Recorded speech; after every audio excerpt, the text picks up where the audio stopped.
Madame, Messieurs, bonsoir. Merci de votre fidélité à la une ce soir. Kinshasa porte les couleurs culturelles de l'Afrique depuis ce matin. Le festival panafricain FESPAKIN a ouvert ses portes pour susciter la créativité du continent noir. Nouvelle rencontre des deux présidents du Parlement congolais. Pour Christophe Mbosso Podiakwanga, la concertation doit être permanente. Mbujimaï, un chantier à ciel ouvert. 11 chantiers sont ouverts dans la ville. Chilengelou fait du progrès. Des images de routes en construction sont à suivre dans cette édition d'information. Voilà tout pour les titres. Bienvenue à toutes et à tous. Deuxième journée de l'examen d'État aujourd'hui à travers toute la République. Les malvoyants sont aussi alignés. Ils sont handicapés par manque des imprimantes braille. Nos reporters ont rencontré au centre des épreuves quelques candidats. Yolande Voka, Camille Joké, reportage. Omba Djungandeke Simeyon, élève finaliste handicapé visuel en pédagogie générale. Et la Mungu Mabia la Plamedi, également élève malvoyante en 4e AD, filière kinésithérapie à l'Institut national pour aveugles, ont passé leur examen d'État 2020-2021. Comme tous les élèves de la République démocratique du Congo, d'écriture tactile à point saillant à l'usage de personnes aveugles ou fortement malvoyantes qui leur permettent de lire et écrire. Israël Kabongo et Christian Domatezo, président des handicapés visuels, estiment qu'une imprimante braille serait meilleure pour ces épreuves. Vous voulez que les non-voyants puissent commencer l'examen à 8h comme tous les autres élèves. Ils ont commencé à 9h30, 9h40. Donc cela est une raison aussi de stress. Ça serait mieux pour les autorités prochainement de commander les imprimantes braille afin que les non-voyants aussi puissent travailler comme les autres avec les mêmes timings. À l'endroit du gouvernement, nous vous demandons de prêter une attention particulière aux études des personnes non-voyantes afin qu'ils avancent aussi. Aujourd'hui, dans les centres d'examen d'État, l'élève non-voyant présente son examen en braille. Il fallait qu'un transcripteur vienne pour les transcrire encore. Ça s'est fait de façon mécanique. Alors nous voulons moderniser les secteurs. On doit avoir les imprimantes braille. Les imprimantes braille pour que cela soit un peu plus professionnel. Que si on a des ordinateurs, avec l'imprimante braille, avec la technologie, on peut juste déjà à partir de là où ils préparent les items, préparer aussi les items en braille pour les élèves aveugles. Question de gagner le temps, de leur accorder aussi plus de temps de travail. Aux autres malvoyants d'emboîter le pas pour un avenir meilleur. Pour la 7e fois, les députés nationaux ont décidé la état des sièges pour les Touris et le Nord Kivu. Le vote a eu lieu hier au Palais du Peuple en plénière. Sylvie Moembo. Donné par le chef de l'État Félix-Antoine Tshisekedi Tshilombo dans une partie de la République pour lutter efficacement contre les groupes armés sera prorogée de 15 jours. La décision est prise par une large majorité de l'Assemblée nationale qui a voté en faveur de ces projets de loi. C'est la ministre d'État, ministre de la Justice et garde des Sceaux, Rose Mutombo, qui a présenté l'économie générale. 283 députés ont voté oui, 2 députés ont voté non. 2 députés ont voté abstention. Quant à la proposition de loi portant création de la taxe de promotion de l'industrie, 285 députés ont voté oui. 2 députés ont voté non. Aucun député n'a voté abstention. En conséquence, l'Assemblée nationale adopte en séance subséquente les 2 textes de loi. Ils seront transmis au Sénat pour un examen en seconde lecture. Au cours de la même plénière, les élus légitimes du peuple ont adopté in bobo les 5 procès-verbaux des séances plénières du 15 juin, du lundi 2 août, mardi 3 août, du jeudi 12 mardi 17 août. Les conclusions du rapport de la Commission économico-financière et contrôle budgétaire sur la création de la taxe de promotion de l'industrie avec quelques amendements ont été déclarés recevables et adoptés par l'Assemblée plénière. Puisqu'on parle de l'état de siège, il a de l'expérience dans la gestion de la chose publique. Jefferson Abdallah, ancien gouverneur de l'Ituri, apporte son soutien à ces mesures exceptionnelles. Il a été reçu par Johnny Luboya, actuel gouverneur de l'Ituri. La population de l'Ituri doit s'inscrire dans la logique de la paix pour accompagner les efforts déjà consentis par le gouverneur militaire de l'Ituri. Message de l'honorable Jefferson Abdallah Penembaka, gouverneur honoraire de l'Ituri, à l'issue de son entretien avec le numéro 1 de l'Ituri. Il était question pour moi de venir saluer l'autorité provinciale et peut-être lui donner mon entière disponibilité à pouvoir l'accompagner dans ce processus de pacification de l'Ituri. Comme vous le savez, ça fait un bon bout de temps que l'Ituri a besoin de cette denrée rare, la paix. Pour le premier gouverneur de l'Ituri, la paix dans cette province passe dans une approche globale, ainsi que les opérations militaires. Étant donné que les miliciens ont pris déjà suffisamment de racines, la première opération, la première tâche qu'il convient de faire, ce sont les opérations militaires, en fait de pacifier. Derrière l'opération militaire, il faut qu'il y ait un accompagnement, en fait que des dialogues soient instaurés entre le peuple, entre les villages, afin d'asseoir l'autorité de l'État. Aux groupes armés réfractaires, le professeur Abdallah Penembaka leur demande à déposer les armes pour le développement de l'Ituri. Mais en ce qui concerne nos frères et sœurs ituriens qui ont pris les armes, qui s'entretuent, nous n'avons pas de message. Le seul message, c'est qu'ils déposent les armes.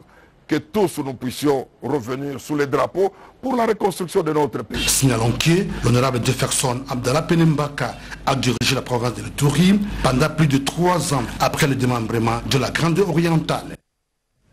Si un problème se pose dans notre pays, nous devons nous mettre ensemble avant de décider sur des orientations à prendre. Ce sont des propos du président de l'Assemblée nationale à l'issue d'une séance de travail entre les 2 présidents des 2 chambres du Parlement congolais. Sandra Niangitabou, reportage. Les présidents de 2 chambres du Parlement se sont encore rencontrés ce mardi dans le cabinet de travail du président du Sénat, Modeste Bahati Lukwebo. Selon le président de l'Assemblée nationale qui s'est adressé à la presse, au sortir de cette séance de travail, la concertation doit être permanente entre les 2 chambres. Si le problème se pose dans notre pays, nous devons nous mettre ensemble avant de décider sur les orientations à prendre pour régler ce problème. La problématique de la CENI, le sujet ayant trait au fonctionnement de leur famille politique Union Sacrée de la Nation, se sont invités au débat.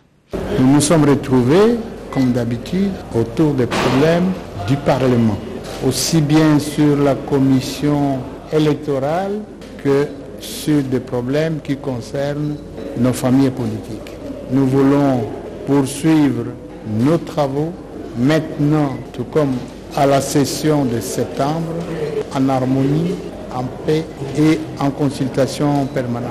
Nous avons parlé du dossier de la CENI, comment nous devons donner à ce dossier une orientation.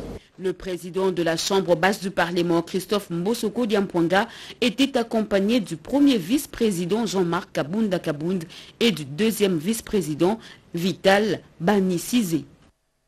Merci Gaylor Kimpianga pour ces images. Et puis, cette interpellation du Premier ministre aux jeunes Congolais, il les invite à faire face aux défis du développement. Message lancé aujourd'hui à la clôture de la foire de la jeunesse. Marcel Moubenga, Pati Tondwango, bienvenue le Sala. La mise en place du fonds spécial pour la promotion, l'entrepreneuriat, l'emploi des jeunes devient non seulement importante, mais une urgence car elle est une réponse au défi de l'autonomisation des jeunes. C'est en ces termes que le Premier ministre et chef du gouvernement, Jean-Michel Samaloukonde Kyenge, a clôturé le mois dédié à la jeunesse ce mardi 31 août à l'Académie des Beaux-Arts. Il s'est inspiré du thème national de la célébration de la Journée internationale de la jeunesse le 12 août dernier sur l'entrepreneuriat des jeunes dans la bioalimentation et l'autosuffisance pour rappeler à la jeunesse son rôle dans le processus de développement de la République démocratique du Congo qui passe aussi par la revanche du sol sur les sous-sols. Parallèlement au combat de la réduction du chômage et de la pauvreté, l'amélioration de la sensibilisation et de la prise en charge sanitaire des jeunes, la promotion de l'emploi et de l'entrepreneuriat des jeunes, je vous appelle à adopter un comportement basé sur des valeurs citoyennes, l'unité et la cohésion nationale, bannir la haine tribale lutter contre les antivaleurs tels que je l'ai dit, ainsi que la consommation excessive d'alcool et de tout type de drogue. Enfin, j'aimerais réitérer cette conviction qui m'habite et qui me pousse à considérer la jeunesse comme le partenaire privilégié pour la réussite du mandat du gouvernement et dans l'objectif de redonner à notre pays toute sa fierté. Cette clôture du mois de la jeunesse a permis aux représentants des jeunes de remercier les autorités pour avoir disposé du temps de découvrir les talents des jeunes et de solliciter leur accompagnement. La remise du mémo des desiderata des jeunes au chef du gouvernement a été succédée de la visite des stands où sont exposées les différentes réalisations des jeunes durant ce mois. Un cadeau symbolique des jeunes au Premier ministre, un portrait de Jean-Michel Samalukonde Kyenge a sanctionné la fin de la foire de la jeunesse en République démocratique du Congo. Kinshasa, référence de la culture africaine, le festival panafricain FESPAKIN a ouvert ses portes. Aujourd'hui, pour les organisateurs, le panel de l'Union africaine et l'hôtel de ville de Kinshasa, l'objectif poursuivi est de soutenir la créativité artistique et littéraire dans les continents africains. Pompon Umbaland. Le musée national, temple de la culture. C'est ici que le temps est donné pour le festival panafricain FESPAKIN, édition organisée par le panel chargé d'accompagner la mandature de la RDC à l'Union africaine, foire créée par l'hôtel de ville de Kinshasa. Quel meilleur lieu pour symboliser le concept de la diversité dans l'unité que la ville de Kinshasa? La tenue de ce festival est la concrétisation de la promesse du chef de l'État et président en exercice de l'Union africaine, Félix Antoine Tshisekedi, faite en février 2021 au Palais du Peuple lors du lancement de l'année culturelle de son mandat. Le FESPAKIN reste ainsi un véritable panorama pour les productions et les projets culturels innovants, susceptibles de définir une nouvelle orientation du développement de l'homme africain engagé à bâtir l'Afrique que nous voulons. Le lancement de cette rencontre de célébration de culture réunit des officiels et autres acteurs culturels. Ici, en Afrique et particulièrement en RDC, tout commence par la rumba et se termine par la rumba. D'ailleurs, vous vous rendez compte que même le festival, on ne peut pas le réaliser, le FESPAKIN, sans l'inscrire dans la dynamique de la rumba. Cette activité de création artistique est une sorte d'édition zéro qui se tient dans un contexte de Covid-19. 33 ans après, la 4e session ordinaire de la Grande Commission mixte RDC-Burundi va se tenir très prochainement à Kinshasa. Objectif, renforcer le lien d'amitié et de coopération entre les deux pays. Pour l'heure, les travaux en commission ont démarré. Vital Pagabita. La RDC et le Burundi sont déterminés à renforcer leurs liens d'amitié et de coopération. Le lancement des travaux de la 4e session ordinaire de la Grande Commission mixte RDC-Burundi répond à cet objectif. Ainsi, au nom du ministre de l'intégration régionale, Didier Mazenga Mukanzu, le secrétaire général Zakari Chimbunda Bilulu a exhorté les experts du Burundi et de la RDC à pondre des recommandations pertinentes à soumettre aux chefs d'État des deux pays autour des axes prioritaires qui sont notamment la question de l'immigration, le rapatriement de réfugiés, la sécurité des personnes et des biens dans les frontières, la sécurisation des frontières communes, l'ouverture de la ligne aérienne entre les deux pays, les commerces frontaliers, la pêche et l'élevage, les mines, les hydrocarbures et tant d'autres domaines. L'ambassadeur Bernard Taïradja, conseiller politique au ministère burundais des Affaires étrangères et chef de la délégation des experts burundais, s'est félicité du renforcement des liens historiques entre son pays et la RDC. 33 ans après, la 3e session ordinaire de la Grande Commission mixte RDC-Burundi s'était tenue à Bujumbura en 1988. Avec un PIB faible, difficile de remonter l'économie congolaise. Alors, le secteur agricole peut aider à redresser la pente. L'Afrique du Sud, puissance agricole, veut partager son expérience avec la RDC. Le diplomate sud-africain a échangé autour de cette question avec le ministre de l'Agriculture, Marthe Mangazakalala, pour des précisions. Deuxième économie du continent après le Nigeria, la République sud-africaine est la première puissance agricole du continent africain. Le pays de Madiba veut partager son expérience avec la République démocratique du Congo. Son ambassadeur en RDC, Abel Molossi Chilubane, a exprimé ce vœu au ministre de l'Agriculture, Désiré Nzinga. Et nous avons pu remarquer que l'agriculture a un rôle très capital à jouer. Et nous avons également noté que l'agriculture est un secteur qui va aussi engager un grand nombre de gens et notre jeunesse pour ce faire. Cela aussi booste le développement des infrastructures.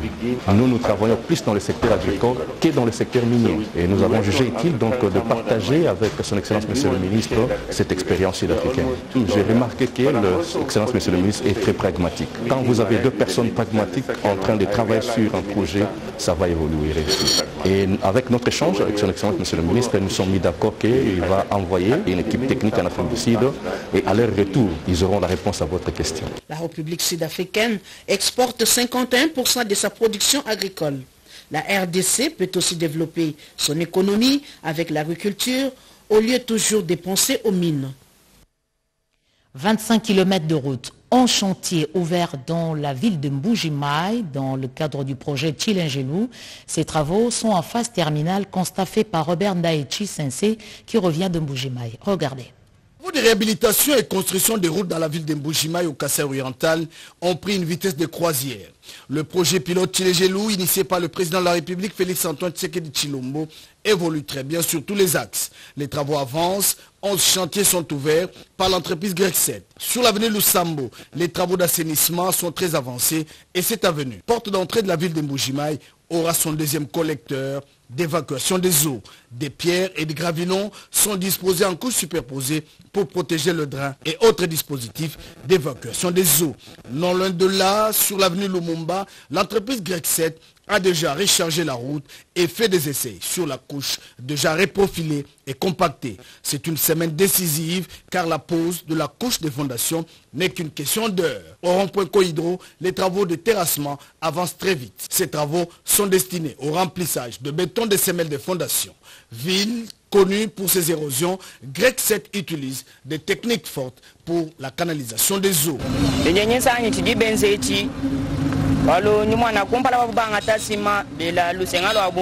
Pour le moment, je suis très content. Je vois comment on mélange les ciments pour faire du bon béton. Merci au président de la République. Au rond-point Moualoussé, l'entreprise Arémir a fini la construction des caniveaux. Le vice-président de l'Union pour la démocratie et le progrès social Kasaï oriental s'en réjouit et remercie le chef de l'État pour ces travaux de grande envergure. Je remercie le chef de l'État pour avoir songé à la population est-kassaïenne. Il a prouvé qu'il est fils maison. Ça fait longtemps, pendant tous les régimes précédents, on n'a jamais eu ce genre de travaux. Le boulevard Laurent Désiré Kabila à Mbuji-Mayi connaît lui en travaux. Les collecteurs sont construits en canalisation. C'est du jamais vu, du jamais connu ici chez nous. Depuis que nous sommes ici, très jeunes, petits enfants, on n'a jamais connu des travaux de telle envergure. La ville de Mbuji-Mayi est réellement en chantier. La population remercie le président de la République, Félix-Antoine Tshisekedi Tshilombo, pour avoir songé au Grand Kasaï et construire des routes qui vont durer. 13 conteneurs remplis des pièces détachées pour construire des ponts sont arrivés à Kinshasa. Ces engins serviront à la réhabilitation des anciens ponts à travers les 26 provinces de la RDC. Ils sont réceptionnés par le directeur général de l'Office de route, Eurydice Kitutu Modiri. Commandé par le gouvernement congolais, le premier lot des conteneurs des 13 ponts est arrivé à Kinshasa via Matadi. 13 conteneurs au total que contient des éléments de pont sont entreposés à la direction matérielle de l'office de route à Kingabois dans la commune de Limete. Le directeur général de l'office de route, l'ingénieur Herman Moutima Sakrini, est allé s'enquérir de l'arrivée de ces conteneurs, ainsi de s'assurer que c'est bien entreposé. Je suis venu ici pour matérialiser un projet. Le projet de modernisation des ponts de ce pays. Nous avions en son temps élaboré un programme de 100 ponts et qui devait s'exécuter par étapes. La première étape devait concerner 30 ponts. Cette arrivée va être suivie d'une autre arrivée de 16 et après les 16, ça sera 28. Mais je voudrais annoncer aussi que grâce à une négociation que nous avons opérée, au lieu de 30, nous allons avoir une quarantaine, sans augmenter les budgets. Donc nous allons avoir une quarantaine de ponts et ça permettra de couvrir une partie de nos provinces. Nous allons faire que toutes les grandes provinces puissent être pourvues. Mais comme j'ai dit, notre objectif c'est 100 ponts. Parce que la République est vaste, nous allons aller étape par étape. Le fichier de référence de l'administration publique prend de plus en plus forme. En mission dans le Haut-Katanga, le vice-premier ministre en charge de la fonction publique, Jean-Pierre Liaou, a échangé autour de la base des données des fonctionnaires de l'État. Nadine Kilocho, Joseph Oscar Mbal. La réforme du secteur de l'administration publique, mobile de la mission qu'effectue le vice-premier ministre, ministre de la fonction publique dans la province du Haut-Katanga. Accueilli par les autorités provinciales à l'aéroport de la Luano, Jean-Pierre Liaou va procéder à Lubumbashi à l'évaluation du fonctionnement de la Caisse nationale de sécurité sociale des agents publics de l'État, ainsi qu'au lancement de l'opération de la remontée des données provinciales pour la constitution d'un système intégré de tous les agents publics de l'État. Rencontrer les différents chefs de division des administrations publiques ici dans le Haut-Katanga, le Lubumbashi. Ensuite, procéder à une évaluation du fonctionnement de la Caisse nationale de la sécurité sociale de l'administration publique.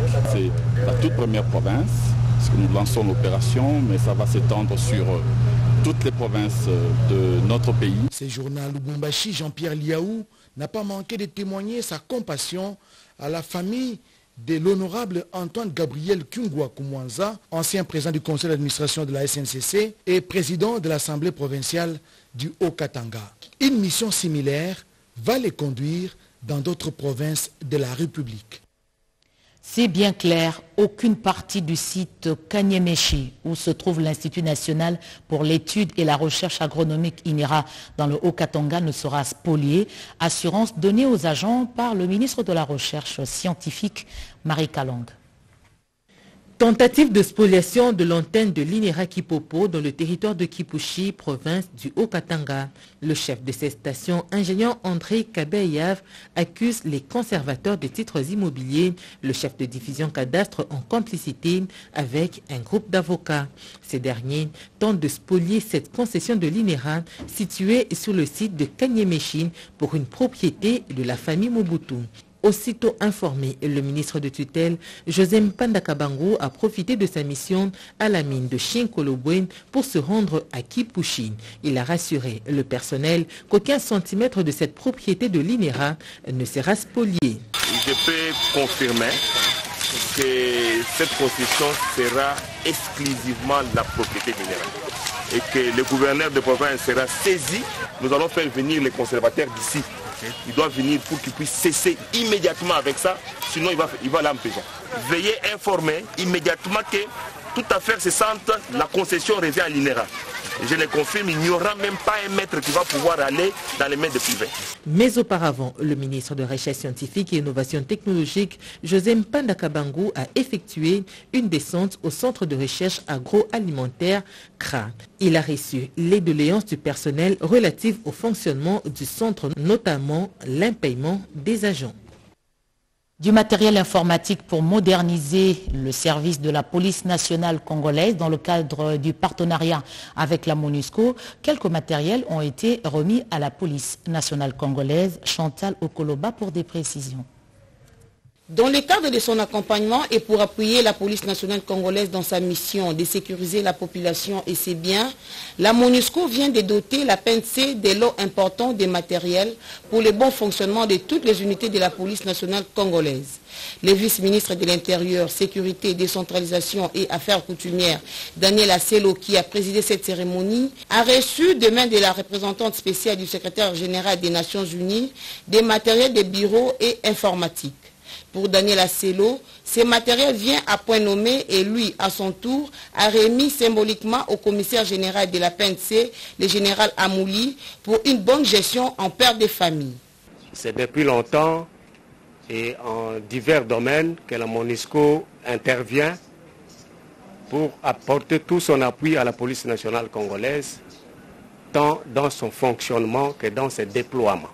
Nous sommes très contents de constater que la MONUSCO, jusqu'à ce jour, demeure soucieuse du fonctionnement de la police nationale congolaise. J'ai transmis à Madame la représentante du secrétaire général des Nations Unies en République démocratique du Congo tous les remerciements et de la police nationale congolaise et du gouvernement congolais. Cette remise des matériels prouve la franche collaboration qu'il y a entre la police de la MONUSCO et la police congolaise. La communauté Lega compte plus de 300 000 âmes dans l'espace Maniema. Beaucoup de ses ressortissants occupent des postes de responsabilité dans les institutions, à l'instar de l'actuel ministre de l'économie Jean-Marie Kalumba. Le Maniema a tous les atouts pour contribuer au développement du pays. Disposant de plus de 3 millions de personnes, la communauté Lega du Maniema a tout ce qu'il faut pour jouer un rôle majeur sur l'échiquier national. Un de leurs fils, Jean-Marie Kalumba Youma en l'occurrence, a été élevé au rang du ministre de l'économie nationale.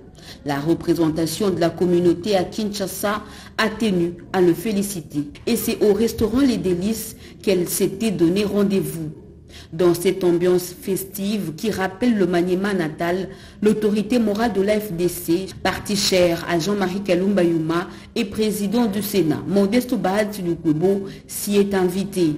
Ma joie est d'autant plus grande que de constater que celui-là sur qui nous avons porté notre choix est en train de construire, est en train de défendre notre honneur, est en train d'apporter l'espoir. Et il apporte même des résultats, ce n'est plus seulement l'espoir. Aux attentes, il répond aux attentes du peuple congolais. Parce qu'il est au cœur des préoccupations du peuple congolais, à savoir le vécu quotidien, l'amélioration des conditions de vie de notre peuple. Il a supposé courageusement des faits et des actions qui aujourd'hui portent leurs fruits. Dans cette chaleur fraternelle, le ministre de l'économie nationale a dit toute sa gratitude à ses frères et sœurs. Encore un mot sur les contrôles parlementaires. Des auditions se poursuivent au Sénat. Le directeur du CEC était consulté à l'ECOFIN. Nadine Foutouka. Le secteur minier est classé parmi les pourvoyeurs de recettes publiques et s'appuie sur les capacités tant techniques que